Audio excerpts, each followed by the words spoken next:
Good morning. I'm Bruce E. Rivers. You're watching Los Banos Today. Los Banos Today is brought to you by Santos Ford, the Central Valley's king of trucks. Call them today at 209-826-4921. Let me say that again, 209-826-4921. You can find them located at 617 West Pacheco Boulevard. Don't forget that name, Santos Ford, the Valley's king of trucks. Good morning again, Los Banos Today community.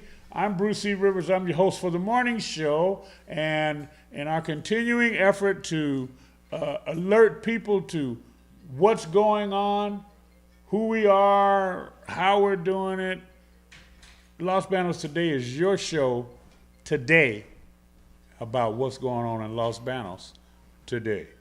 Today I've got with me our current sitting District Attorney, Mr. Larry Morse. Larry, I want to do like tradition, reach across and welcome you to the show. Nice to meet you, Reverend. Everybody's here to share what they're doing, how you got started. I'm just going to give it to you. You tell us a little bit about yourself, so we can know who our DA is. Talk to me. Well, you know, most politicians are very shy about talking about of course themselves. they are. Terribly shy, so it's tough. Well, thank you very much, Reverend, for having me. First and foremost, I appreciate the opportunity to talk to folks on the west side, and congratulations on your program. And thank very you. Nice of Marion Santos to sponsor this. I know Marion contributes in 1,000 ways to this community. So let's see, Larry Morse. I am the District Attorney in Merced County. Quick biography. I was born and raised in Lancaster, California. Hey, I know where that is. On the high desert, the tough high desert. I'm the fourth of 6 kids, big family. I went to college at the University of Arkansas, of all places. I had a deal to play a little football, wanted to go back there and be a Razorback, but I got back there and they were really large and really serious, and maybe something else. Anyway, I graduated from the University of Arkansas with a degree in journalism. Was a columnist there for the newspaper, and then went to Little Rock, Arkansas, and I was a newspaper reporter for the Arkansas Democrat, one of the oldest newspapers west of the Mississippi. Okay. Covered a young guy named Bill Clinton then when he was the governor of Arkansas. And, very interesting, fun job for a 23, 24-year-old kid. Okay. Went to Washington, D.C., was press secretary for a congressman from Kansas.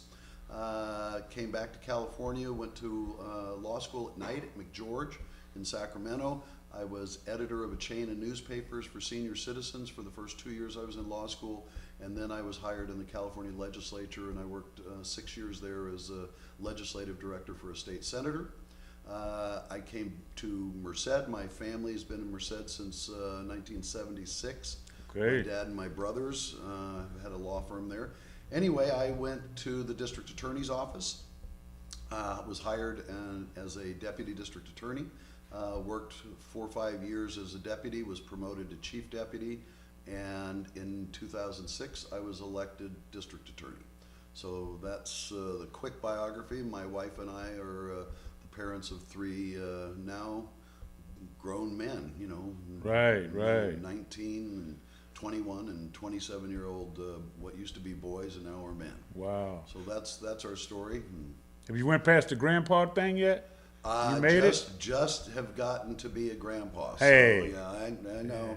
The good thing is everyone tells you is you can send them home. That's it. Yes, that's it. All the benefits and far fewer the burdens. That's it. At the end of the day, and when a girl finally, and it's girls like their dads. Oh, right? My girls. God. I had these boys who were totally smitten with their mother. Right? Yeah, they come in and say, "Hi, Dad. Where's Mom?" Yeah. So it's nice to have a little girl that actually wants to be around. Paw. Yeah, I exactly. know what you mean. I have, if you add them all up, even though I don't have any biological, you add them all up, there's about 24. Well, that's a team. 3 great grands. That's a full team. I'm doing pretty good for an old man. You're carrying the load. Well, listen, that's a great pedigree. It's now I know more than I started out. Sometimes you don't even get involved with things, but as one of the leaders in the community, in this community, you need to know people and It's an honor to meet you Oh, it's my pleasure. and know you. And now let's talk about your vision. I don't want to talk about yesterday because that's gone. Yep. So what's getting ready to come up? What do you, if you continued in this role, what do you see doing? Well, my priorities when I became DA, you know, I understand that the old saying, you can't arrest or prosecute or incarcerate yourself to safer communities. You have to have a strategy. And my two strategies were to bring down the gang violence, because that was just running off the hook for a while, and then to get as many kids through high school as you possibly can. And here's why. If you are a high school dropout, you are 8 times more likely to be incarcerated than a high school graduate. Wow. 8 times, that's huge. So I put a program together about 6 or 7 years ago with Merced County Office of Education and UC Merced. I was one of the original UC Merced committee people that helped bring the university to Merced. It's called Project 10%. I like And that. the 10% came from a study that I had read that said if you could increase high school graduation rates by 10 percentage points, you would have 400 fewer homicides in California and 20,000 fewer aggravated assaults each year. The connection between dropouts and crime is that well connected. So we put together a program where we went to the UC and got these UC students to trained, and they go into 8th grade classrooms all across Merced County, West Side, Merced, all over, and they come in and they tell these 8th graders their stories, how they got to be UC students. And Wow. if you've been on that UC campus, it looks like the United Nations. Oh, yeah. I mean, every race, creed, ethnicity you can imagine. And so these kids are very much like the 8th graders they're talking to. Hispanic kids whose parents worked the fields, who their parents never graduated from high school, let alone college, so they're first generation. And so they go into these 8th grade classrooms and they sit down with these kids and they tell them their story, and then they tell them the numbers. If you drop out, you're 8 times more likely to be incarcerated, you're 6 times more likely to be on public assistance, your life will be much harder on almost every front. And then they basically close by saying, if I can do this, you can do this, because I'm just like you, only 5 or 6 years removed from that chair you're sitting in. And these kids, you know, good communication is all about being able to relate to somebody. If I go into a classroom, good intentions and all, I'm just an old white guy, and a lot of these kids look at me and I'm just, you know, sort of an authority figure. Almost the enemy. Yeah, and sometimes you are. Yeah. So, but when a 19, 20-year-old college student who looks like them, has the same experience, the same background, comes in and says, I did this and you can too, it really strikes a chord with these kids, and we have had phenomenal response to this.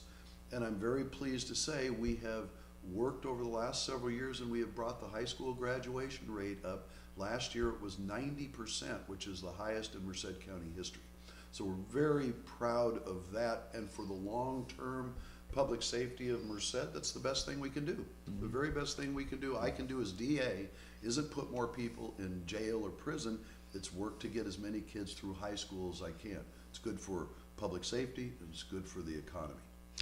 We're here in Los Banos, and like I said, our primary focus here is alerting people. How did that translate over here? Did anything grow over here? Same thing. Absolutely. The UC students are coming over here. They're going to 8th grade classrooms all across Merced County, and they're seeing a couple of thousand of these kids every year.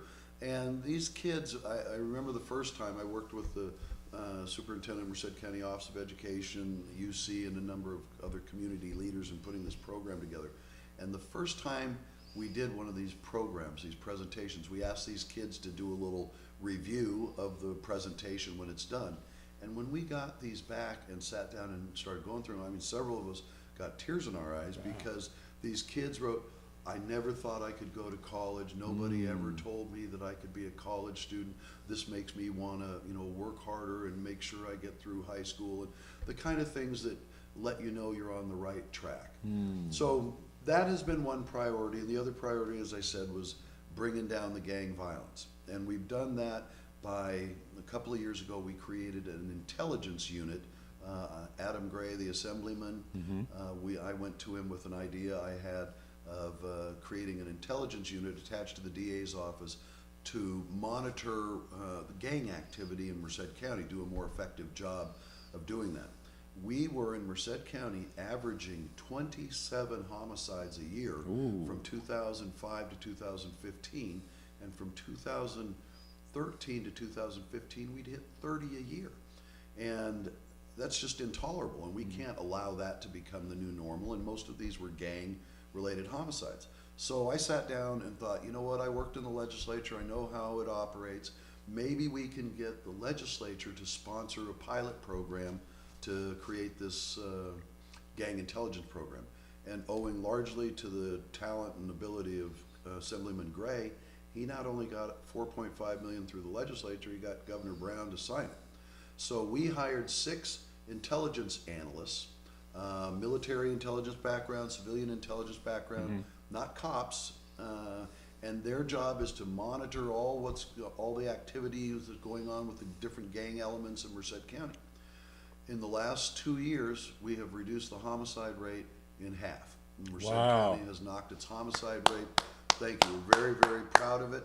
And we set aside $500,000, not just for the Viper program, but to push into the community to keep at-risk kids out of the system. So we set up $250,000 that goes to the Merced Soccer Academy, and $250,000 on the west side for another program that is going to identify kids who are at risk of really getting into the gang life and coming up with life skills and everything else to keep them out of the system. So the most effective crime strategies involve a little carrot and a little stick, and that's what we've tried to do. And thus far, the results are very encouraging. The murder rate's down, and more kids are graduating from high school, and we're very pleased and encouraged by it. Help me understand. So if per se, if you don't get back in, does all that stuff end, or has it does it got a longevity to it? No, we have laid a great framework for this. The money that we got from the state is one-time money. That only lasts for 3 years. Right. So what we're hoping is that the program is so successful that we are able to go back to the Los Banos City Council and the Gustine City Council and Dos Palos and Merced and the Board of Supervisors and say, hey, this program has brought the violence down in Merced dramatically. We need you to continue to support it so we can stay on this path. And we're very confident thus far. The early returns are suggesting that we're on the right track. Wonderful. Larry, I'm impressed. I'm, like I say, I've been in the community since 2002. I'm vested in this community, and of course, the church I pastor is in Dos Palos. So as you go, and then of course, you do a lot of shopping in Merced, but things are changing here. That's what this whole thing is about. Los Banos today is about alerting our community to what's available. As I told you, 70% of the people leave and go, and they come home, and they don't have any idea what's going on. We got a great fair. We've got 4 of the largest tomato producers in the world right here. When I found out about Kagome, the Japanese company, monster, man. Yeah. 4.3 million dollars in tomato paste. We feed the world. Yeah, we feed the world here, and it's beautiful. Yeah. I have friends who'll say, "Oh, you live in Merced, and where's that?" And they're down in Los Angeles, and I've spent a fair amount of time in Southern California. And it's one, paved street after another. I came over from Merced this morning. I always love to come the back way, Henry Miller Road, and looking out and seeing the egrets and all the ducks and the waterfowl and it's beautiful and it's tranquil, and I enjoy it, and the quality of the life that you have here, and the people. They're real, they're hardworking, they're decent, they're honorable. And it's a complete honor to be able to represent them. Okay. I was just looking at somebody. Rebecca, one of our, we actually have some audience participation today. We laugh about that. Rebecca. We have to get an applause track because when I do. Yeah. So thank you for being in the studio today, Rebecca, and Rebecca Butler, who's going to do one of our healthy shows. The healthy eating. We just show. talked to healthy eating. Probably need to stick around for that. Yeah. Well, me and Dave are going to have a good time trying to figure out. I know my wife will be happy. So will my grandkids. I predict some kale in your future. Oh, I love kale. I'm a kale vegetable guy. I That's love. good. Well, Yeah. then this won't be hard for Yeah, you. she's got one product, man. You spray it on your food. It's vegetable. We'll talk about that another time. But I like it. I've tried it. But Larry, you've given us your pedigree. You've given us your vision. As we wind up here, what else do you want to say? Well, I think we're really moving on the right track. We've made enormous progress. Our office is the District Attorney's Office in Merced County, I'm happy to say, is one of the most progressive, widely regarded as one of the most progressive in California. Our attorneys was the second county in Merced to go paperless. Our attorneys don't have files in court anymore, they're on laptops. We have DA's offices from all around come to see how we did this. We've had incredible success in our prosecution rate. Since I was elected, we've tried 60 people for murder. Of those, we've convicted 57, which is a conviction rate I would put up against any county in the state.